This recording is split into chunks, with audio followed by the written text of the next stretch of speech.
there is not a pharmaceutical solution. And sometimes we'll see for 3 months or so, people will get a little bit better. But 5 years later, people who got on those medications did worse than people who never started them. They don't help long term. If you want to live like you matter, ditch the pills, look great, and feel freaking amazing, you're in the right place. I'm Dr. Wendy Trudeau. And I'm Dr. Ed Levitan. Welcome to the Feel Freaking Amazing podcast, where we empower you to live a vibrant and healthy life by optimizing your structural, chemical, emotional, social, and spiritual lives. Hold on to your hats.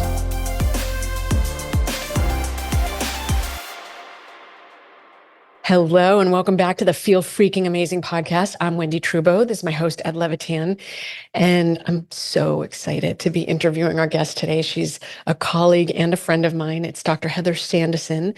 She is a distinguished naturopathic doctor. She's devoted her career to providing compassionate care and innovative solutions to those affected by dementia.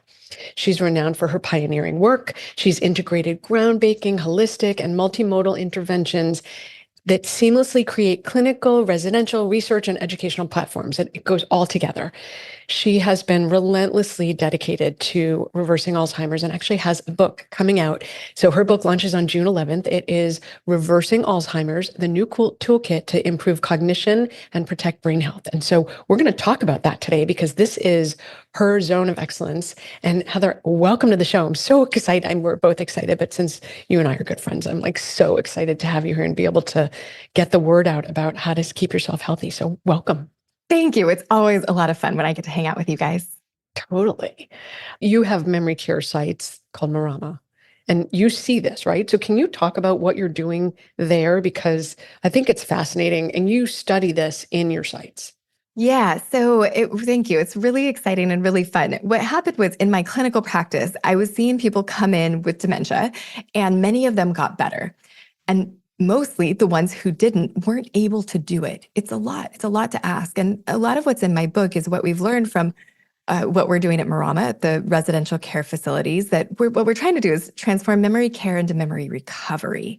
And just this past Monday, we had our first resident go home with a perfect MoCA score. She went home with a MoCA score of 30. She had been with us for 6 months. She had a moldy house. And so what she did was she decided she came on her birthday. It was her birthday gift to herself to come spend 6 months with us in this immersive experience where the foundations are taken care of for you. So it's an organic ketogenic diet, lots and lots of nutrient-rich food, lots of veggies.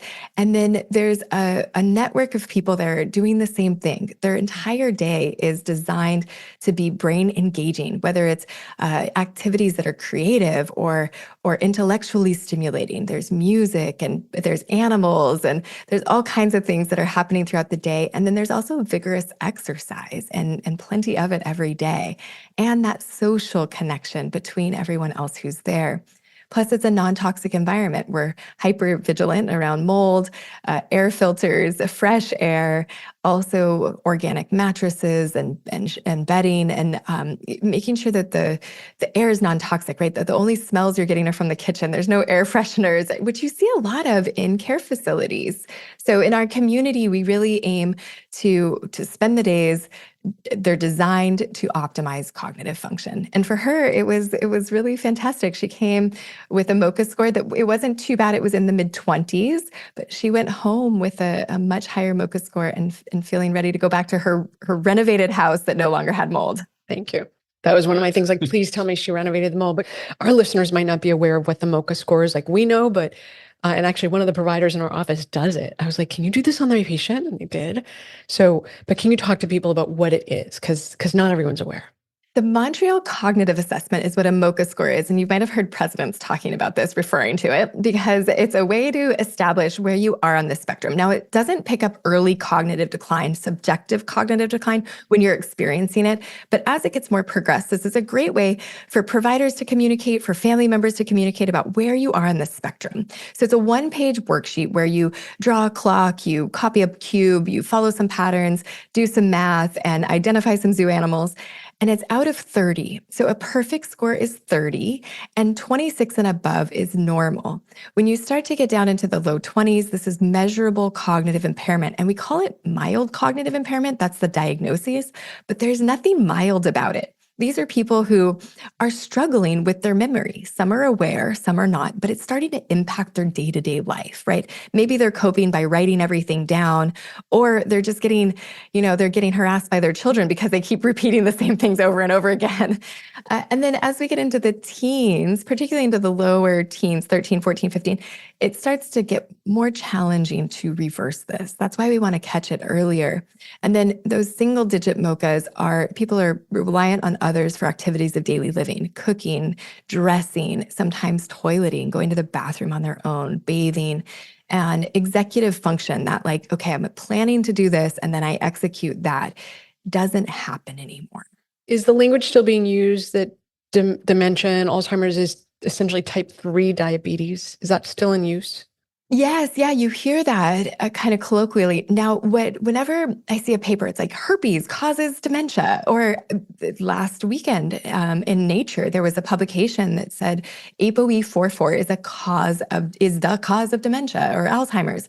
Now, there's not one cause. And what works is when you say, okay, what's the blood sugar doing? What insulin? Is there insulin resistance? Is there glycotoxicity? Is there caramelization of the neurons happening because that blood sugar has been so high for so long? Can this individual turn glucose into ATP? Can we actually make fuel from this? We're hybrid engines, basically, right? We can flip back and forth between burning sugar for fuel and burning fat for fuel. And for many people, pretty much all of us, regardless of diabetes status, as we age, we become more insulin resistant and also less efficient at turning glucose into ATP or fuel. And so the brilliance of the system, this divine design, is that we can just switch. We can switch to burning ketones or fat for fuel and then burn that more cleanly. It creates less oxidative stress. It's detoxifying, it's anti-inflammatory, and it gives us that resource. So the brain uses 20% of the energy expenditure every day in our body, only makes up 2% of our body weight. So the brain is extremely hungry. And then when you add toxic burden, infectious burden, now we need even more resource because we've got to resolve those things. So we've talked about the impact of glucose and how we're less efficient over time. And you drew the link between glucose and then switching over to an organic ketogenic diet.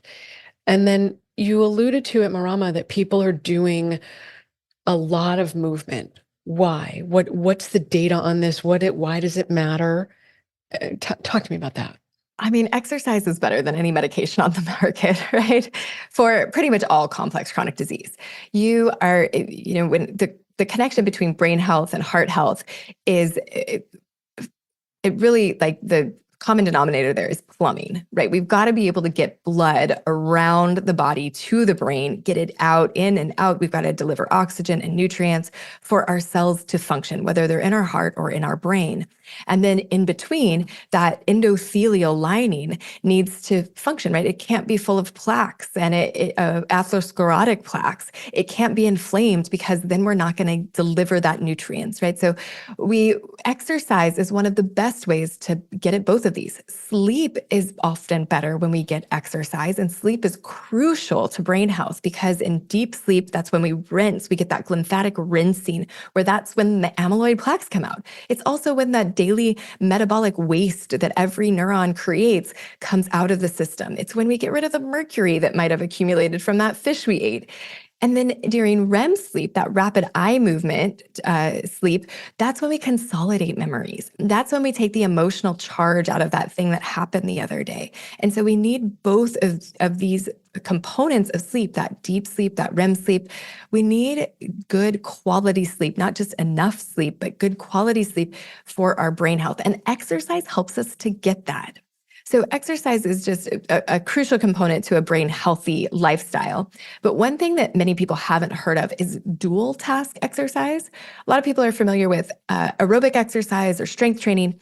Dual task is when you combine cognitive and physical exercise at the same time.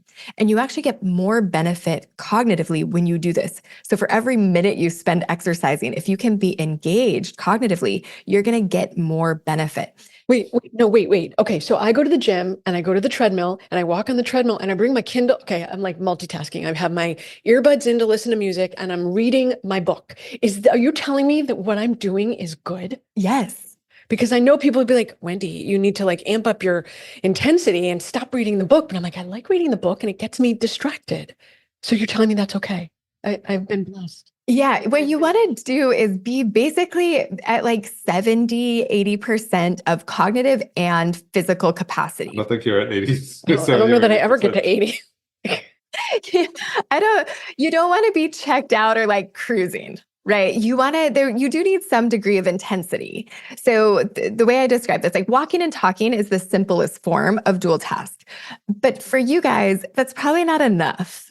Right. We've got to be going to one of my favorites is dance class, right? A Zumba class, a ballroom dance class, a hip hop class, whatever you want. But even yoga and Pilates, when you're physically and cognitively engaged because you're being cued by an instructor or you need to stay cognizant to the music or your partner, that's a phenomenal way to do this. Or pickleball, there's that big pickleball fad these days.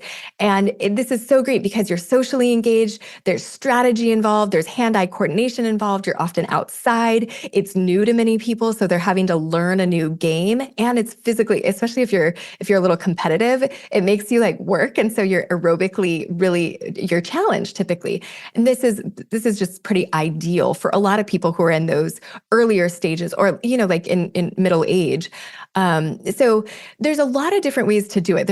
We often in our coaching groups will brainstorm, what does this mean for you? And it's dynamic, right? For you, as you become more, you have more capacity, you become more conditioned physically, you need to up the ante. If you ever talked to Ari Whitten, who I think last time I spoke to him was living in Costa Rica, and every day he spends like 4 to 6 hours doing something. And he's all about energy and brain function and recovery. And he spends 4 to 6 hours, but it's different every day. So one day he goes rock climbing, and another day he goes and does like paragliding and sailing. And like he does something every day for multiple hours. And his whole belief is we need to make the mitochondria more robust. And if you do the same thing over and over, you get muscle memory, which is good, except then you stop growing. And so doing new things and challenging the system, exactly what you're talking about, that you're going to build your mitochondria that way. Yeah, your mitochondria, your neurons, I mean, everything. I want to touch on one thing that both of you have said that I really want to kind of even further emphasize, which how many people do we see that at 60 or 50, when I see them at least, they say, yeah, I exercise 5 days a week. I walk for a mile. And that's okay. But when you look back, they were athletes, they exercised a lot, et cetera, so forth. And then by the time they're 40, 50, 60, it's okay just to walk for exercise. Mm-hmm. And what you're really saying is, no, you really need to get the heart pumping. Walking is amazing, and should be part of that routine, but it's just not enough. Mm-hmm. There was a study out of the UK just a couple years ago. It was around December, I think 2021. And it really validated this idea of 10,000 steps a day, that if you are in middle age and you don't have dementia yet, you cut your dementia risk in half when you walk. It was like 9,800 steps per day. And so 10,000 steps a day is a great goal. But if we already are in that cognitive decline state, walking is not enough. We are asking for a miracle. We are asking to reverse the progression towards dementia. And that means we've got to do more. We've got to be willing to make bigger changes.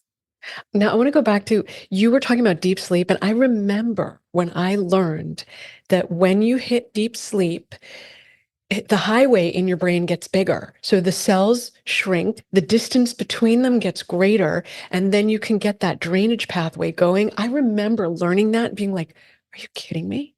Like just that's fascinating. Just by getting deep sleep, you get the glymph going and you get the drainage going and you start to detox. So if you're someone who's not sleeping, you need to get deep sleep so that you can actually preserve your brain health. It's fascinating. And do you go, why did I have all those babies? Because they robbed me of that deep sleep for years. My God, right? I remember craving unbroken sleep. Like, I just want to sleep through the night, please. Yeah, that being said, though, how many women, postmenopausal women, have trouble sleeping, though, that we see all the time? Yeah, well, this is why when you walk in, we're like, let's check your hormones. Let's look at that. And why so many people tell me progesterone is my new best friend. Seriously, man, I love progesterone. We'll talk about that in another conversation. Okay, so we've talked about No, keto. the hormones are a piece of this. Hormones are, they're one major endocrine system for Alzheimer's, absolutely. Absolutely. Thyroid, vitamin D, our BDNF, brain-derived neurotrophic factor, is a signaling. And again, so we mentioned exercise, and I talked about dual task, but aerobic and strength are both really important. And BDNF, brain-derived neurotrophic factor, which is a signal that goes to your brain, comes from muscle. And so you can drink mushroom teas and do nootropic supplements and stuff, but muscle is a great way to get both testosterone and BDNF to your brain. And so we don't want to skip out on, if we're doing dual task, do some of it with your strength training and some with your aerobic training. But yeah, the hormones, the signals that go to our brain, we want to make sure that those signals are stacked so that they tell the brain to create new neurons, new connections between those neurons. Synaptogenesis and neurogenesis is what we're after. And there's lots of ways to do that. And you want to make sure that you've kind of got them all covered because it's something we have control over. We can use the hormone replacement therapy, but pregnenolone, DHEA, these are available over the counter. BDNF, exercise, there's lots of ways to create these signals. And then not skipping out on the vitamin D and the thyroid optimization. I'm so present to, Heather, that what you're really highlighting is that you're either growing and developing and getting healthier, or you're backsliding and shrinking. And that, it's almost like this whole philosophy of we need to expand because otherwise we will die off, and we just need to keep growing. Dr. Bredesen has this phenomenal analogy that really struck me when he said it. He's like, think of your brain like a country, my brainistan. And if that brain is like Ukraine, right? If you are fighting a war, if you are attacking and defending against invaders of toxins or infections, then you should not be building roads and schools, right? You should not be building new neurons and new connections between them. You should not be focused on infrastructure because it might just get destroyed, right? And you need that resource. You need that resource to finish the job.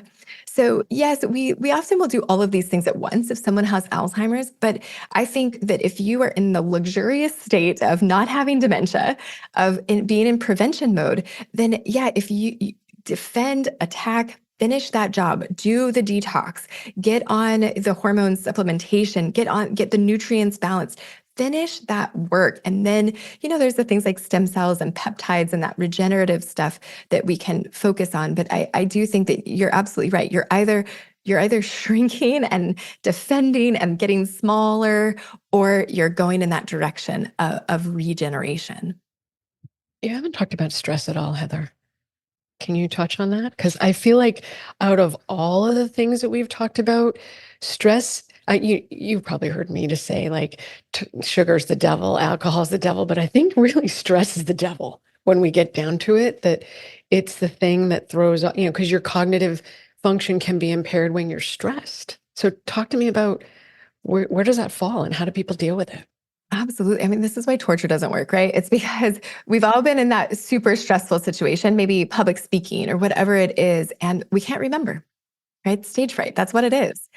And we've all been sleep deprived and not been able to remember. So I think just backing up real quick to say, how do we organize ourselves? So when we think about imbalance, too much, too little, in the wrong place at the wrong time. And then for the brain, we apply this to 6 different categories: toxins, nutrients, so imbalances in toxins, and too many, too little, in the wrong place at the wrong time. Imbalances in nutrients, imbalances in structure, imbalances in stress, imbalances when it comes to infections, and imbalances when it comes to signaling. So we chatted about signaling. We've talked about a few of these pieces, but just to kind of give us this framework of where does that fit in?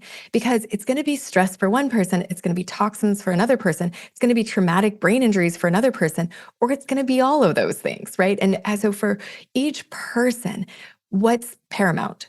Well, we have to systematically kind of go through and ask the questions and decide together with a provider, hopefully, and then start in this place where we're going to get the biggest kind of bang for our buck, right? So stress is a huge one, particularly for caregivers.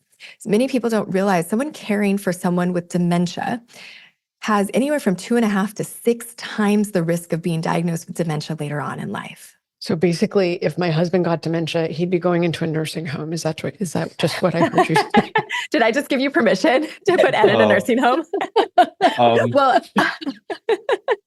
actually, here's the problem, Wendy, is that men who are the spouses of a female with dementia are the ones that have the 6x risk. So really, I just gave Ed permission. Well, there we go. Sorry. Okay, well, you can put me in a home, honey. Feed me gluten. I'll be gone really fast. Like, let's just not prolong this. Just give me gluten. I'll go and we'll be done. Well, at least you guys have 4 kids. So I'm sure at least one of them is going to show up fully for you guys and take really good care of you. Right. Do you know which one? We'll see about that. I don't want to poison the well. So we'll just pause. Okay. But what you've also highlighted is this is not the kind of thing that you're going to do alone. There's a lot of things you can do on your own, but if you are concerned that you've tipped from, hey, I'm just perimenopausal, I have low testosterone, into, I really clearly see something's not right, that's when you're going to want to get an evaluation. But then what are the things people can do? Because it's the things we've even touched on. There's so many things people can do to take back the agency and control of their future. So can you just list out 3 to 5 things? Like, you kind of touched on them, but let's really nail it home. Yeah. So what we recommend people do is start with what's easiest or with what's going to make the biggest difference. So if you know that you are a total stress case and that cortisol is coursing through your brain and it's toxic to your hippocampus, then start a meditation practice or a daily prayer practice. Do something that's going to help you manage your stressors. Start going to church if that's what that means for you. Do what is necessary for you to get that, because stress, it's an experience, right? And we have control over how we experience stress. So the key is to change our experience of it. We've all seen those people that have been through extremely stressful experiences. Some of them come out doing really well. They're better because of it. And others turn gray and it looks like, they're on their deathbed because of it. So we want to be that person where it makes us better. We want to transform our experience of stress. And then what we want to do, that's stress. But I really think, and this is why I wrote the book, because 3 or 4 things, get on an organic ketogenic diet, prioritize your sleep and get a sleep study if you have any cognitive decline, because sleep apnea must be treated. Start a meditation or daily prayer practice and start getting exercise, dual task exercise. Those are 4 things that you can do that everybody can benefit. They're foundational. And then in the book, we basically take you through, all right, which one applies to me? We ask some questions, we get specific about, if you're not having a bowel movement every day, that's the place to start because you're clearly not getting the toxins out. But that doesn't apply to everyone, right? So it's important and we need to be precise. This is we're at a time when we have technology, we have great providers. There's more than 2,000 trained by Dr. Bredesen. You guys are in the functional medicine community. There are thousands of doctors that have been trained that way. Find someone, put the data to work, and understand what's going on for you so that you can optimize this process. Yeah, I mean, this is highly personalized. When we do this, we're really and it's a very large evaluation. Sometimes and I don't know if you tend to do this, but typically I'm working on the foundations, like the things you said: eat, sleep, move, think, breathe, connect. Those are your foundations. And then we're going to look at what's happening in your gut, your adrenals, your liver, your minerals, nutrients, your hormones, your endocrine system. And then we're going to look at what's happening with your toxins and your exposures and your home and your thoughts and all of it. So it really is like a build on the past information, but it's a big bite, but it's very rewarding to watch. It works. It works. It works. The medicine works. The lifestyle works. And unfortunately, there is not a pharmaceutical solution. Memantine or Namenda, Aricept, or Genepsil, these are medications that work on the neurotransmitters. And sometimes we'll see for 3 months or so, people will get a little bit better. But 5 years later, there's a JAMA article, Journal of the American Medical Association, that showed that 5 years later, people who got on those medications did worse than people who never started them. They don't help long-term. I had a 95-year-old patient recently, and he's like, I'll just get on them because I'm not planning to be here in 5 years. I was like, fair enough. I mean, it's interesting you say that, because it almost feels like if you're on a medication, then maybe there's not as much pressure or onus or drive to make sure that you're on an organic ketogenic diet, that you're moving your body in what did you call it? The The dual task. Dual task. Thank you. So that you're doing that, It started.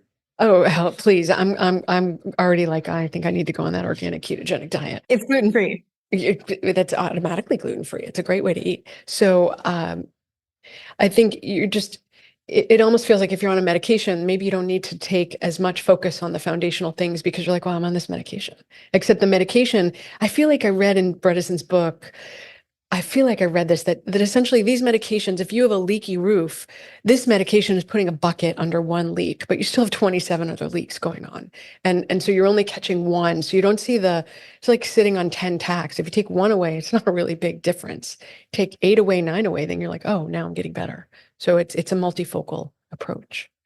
Precisely. Yeah. And with the medications, you're absolutely right. There's sort of this perspective shift of like, I can rely on something else to fix me, someone else, something else.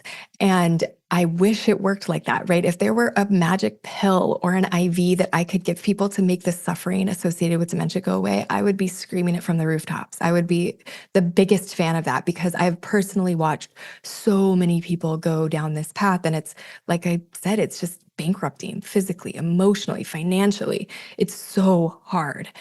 And so the gift, I think, in this, what we're trying to say is like, you don't have to accept that. And that's not going to be for everyone because it requires work.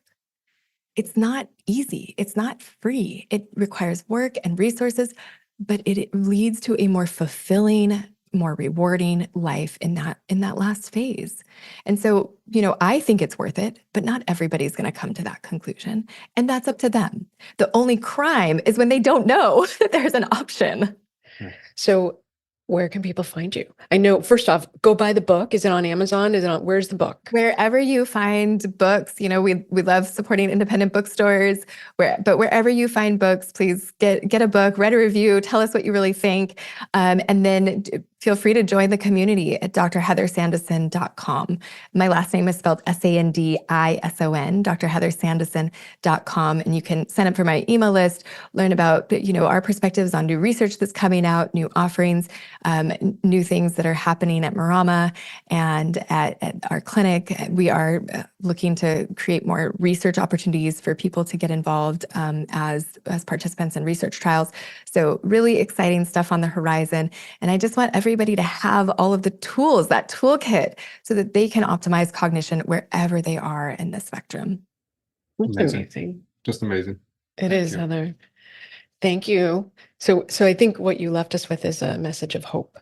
And so get the book, check out drheathersandison.com. We'll put that link in the show notes. And then to all the listeners, don't give up, right? You can alter your future and it starts now. So thanks, Heather, for being here. You're an awesome guest. I love hanging out with you. And to the listeners, thanks for joining us for another episode of the Feel Freaking Amazing podcast. I'm Wendy Trubo at Levitan, and we'll see you again soon. Thanks, Heather. Thanks, you guys. Be well. Inspire and empower someone else by leaving a 5-star review. so they can transform their lives too.